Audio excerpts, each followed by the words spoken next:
Good morning, friends. Welcome back to my YouTube channel Medical Classes by Dr. Srinidhi Kumar Acharya. Please don't forget to subscribe to my channel and also please give your valuable comments. You can also visit the playlist. In the playlist, we have provided almost all the topics in a very systematic order, and this is quite convenient for the study. My dear friends, in the last class, we are discussing about the height or the length, and today we will going to discuss about weight. So in the anthropometric measurement, weight is the very important parameter of growth assessment, as the length is indicative of the continuous growth, or decrease in the length is indicative of consistent decrease in the length is indicative of a long-standing disorder or a chronic disorder. Similarly, weight also plays a similar role in assessment. Acute loss of the weight may be seen in case of acute disorders. That means a loss of weight to some extent followed by its regain in coming month is always indicative of an acute disorder, whereas consistently decrease in the weight indicates the fact that it is a failure to thrive, which is graded in otherwise like undernutrition, emaciation, etc. So that part we will discuss later. So today we will have the discussion only on weight. So commonest and most important anthropometric measurement is weight. Weighing scale is designed as per balance arm principle. The weighing scale which is designed as per balance arm principle is always considered as the best one, balanced arm principle. Weight of the child is an useful criteria for assessment, and it is essential for calculating the dose of the drug also. Many times the formulas are there where we have to take weight as the criteria to calculate the dose of the drug. Some of the formulas are there, we can take the age as the criteria, Young's formula, Clark's formula, etc. Now, weight of the child is also important for the calculation of the dose of the drug. Now, accuracy of the scale, weighing scale accuracy is up to 0.1 kg, that is quite acceptable. That means 0.1 per kg of this difference, okay, accuracy. So, accuracy of this mark is quite acceptable. Presently, we are using electronic weighing scale where the accuracy is 0.01 kg, okay. So that is very accurate. So that is also available. Time to time scale should be tested by putting the substances with the known weight. Now this is one of the important thing, whether you are using mechanical weighing scale or electronic weighing scale, time to time it should be tested by putting the substance of known weight. Now beam scales are also available. Previously it is used. Beam scales are always better than the spring scales. Okay, so beam scale is considered to be always better than the spring scales. Now sudden decrease in the weight is always as I told earlier, sudden decrease in the weight is always indicative of recent nutritional problem, while sudden increase in the weight suggests accumulation of the fluid, edema, or some rapidly growing tumor pathologies. So sudden increase is also not good, sudden decrease is also not good. Sudden increase is not a good news at all.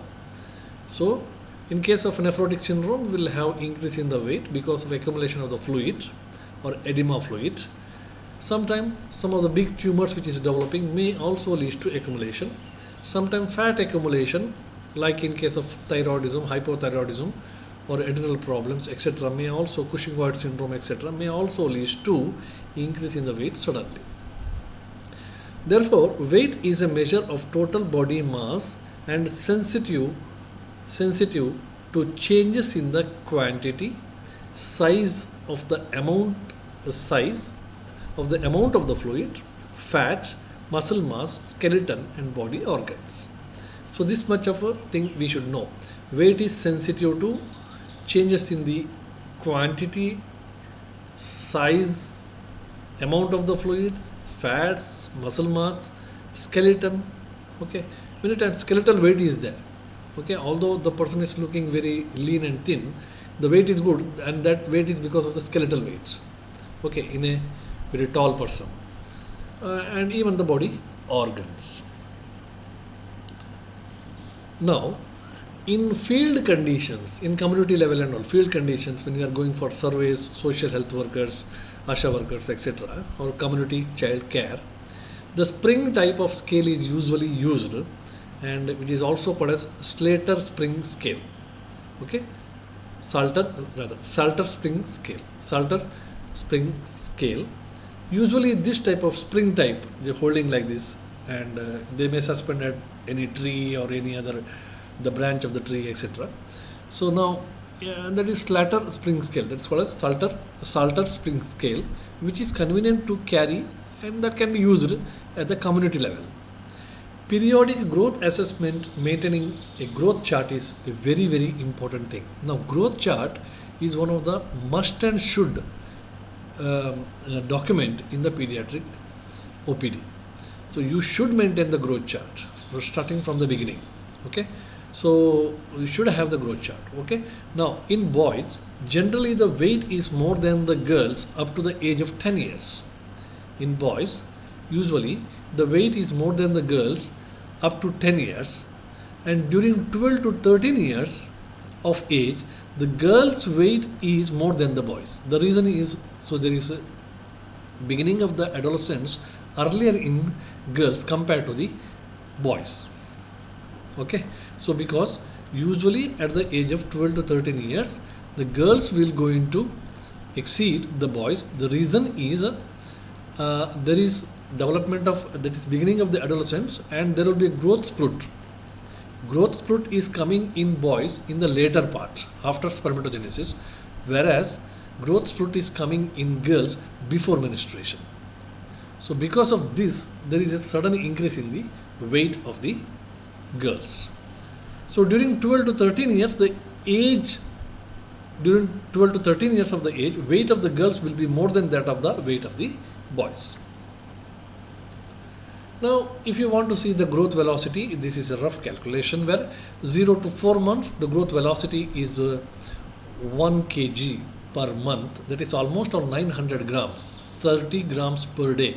A neonatal will going to increase. That means in infancy period, it will gain the weight 30 grams per day, almost on 900 grams. You can take roughly as 1 kilo. Okay, 5 to 8 months, if you take, it is 0.75 kg per month. That is 20 grams per day. 9 to 12 months, the gain is 0.50, that is half kg per month. Otherwise, it is 15 grams per day. So 1 to 3 years, the growth velocity is 3 kgs per year. 3 kgs per year in 1 to 3 years, because there will be a growth spurt there. And 3 to 12 years, the gain will be 2 kgs per year. 2 kgs per year. 12 to 18 years, 5 to 6 kgs per year. 12 to 18 years, the boy should gain about 5 to 6 kgs per year. That is 0.5 kg per month. The reason is, again, after 15 year and all, there is a growth spurt coming. The weight at 4 to 5 months, other calculation is, in the infant, if you want to see the growth at 4 to 5 months, it is 2 into birth weight. If suppose the birth weight is 3 kg, at the 5 month, 2 into birth weight. Okay, so 2 into birth weight, that is 6 kgs. Similarly, weight at 1 year, 3 into birth weight. At the end of the 1 year, first birthday, so baby will triples the birth weight. So weight at 2 years, 4 into birth weight. Weight at 7 years, 7 into birth weight. Weight in kg, a calculation, a formula if you want to calculate the weight of the baby, that is weight in kg is equal to age in years plus 3 into 2. Okay, suppose the age of the child is 5 years. Okay, age of the child is 5 years, suppose. So age in years, that is 5 plus 3. 5 plus 3 is 8. 8 into 2 is 16. So you have to expect a 16 kg in a 5-year-old boy. Okay, so weight for the age is a reliable index of nutritional status of the child. This is a known fact. There may be so many other factors which may decrease the weight, pathological conditions, which is studied under a heading of a failure to thrive. Now there is one important thing which we have to consider, that is growth velocity chart. Growth velocity chart is also one of the essential documents of a pediatric OPD. Now important tool to assess the growth of an individual child. Now what are the three important components of the growth chart? Number one is weight for the age, another one is height for the age, and third one is weight for the height. Okay, weight for the age, that means 5 साल का बच्चा है, इसका weight कितना होना चाहिए. Then height for the age, 5 साल का बच्चा है, उसका height कितना होना चाहिए. But weight for height, 100 centimetre का बच्चा है, इसका weight कितना होना चाहिए. Okay, so weight for the height, weight for the age, height for the age. So these three main parameters should be there in the growth chart. Now WHO accepted National Center for Health Statistics USA charts as the international standard for growth for the first 3 years of the life. Different countries will have their own growth charts. In Great Britain, if you are talking, Tanner's growth chart is very famous. In India, Agrawal et al. Has prepared a growth chart for the Indian standards.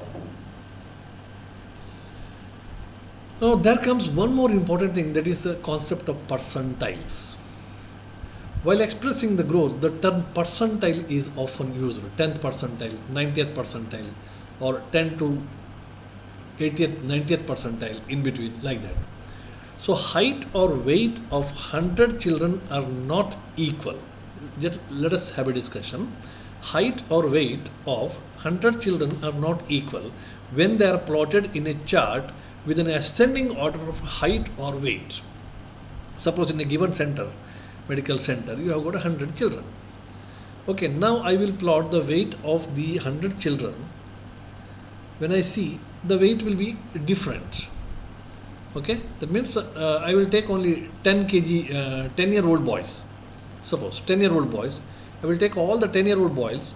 When I take 100 such boys, when I see the height, okay, when I see the height or weight, it is different.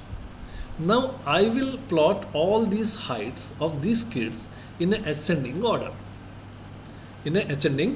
Starting from the lowest to the highest.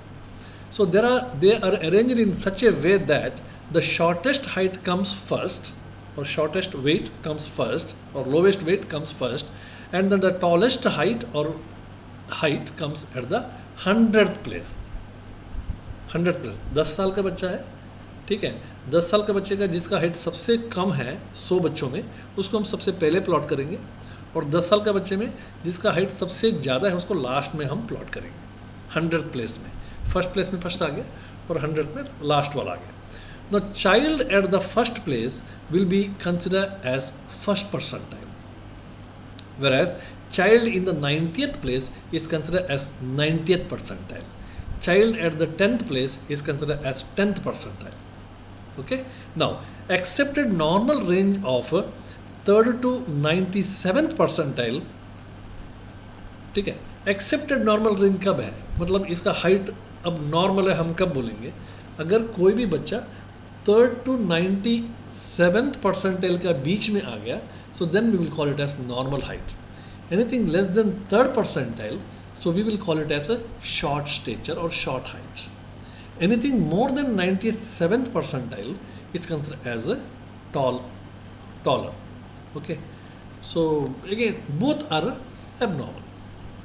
And the same chart is also prepared for the weight also. So this is a concept of percentile, and these charts will going to differ from place to place, hospital to hospital, medical center to medical center, district to district, state to state, and country to country.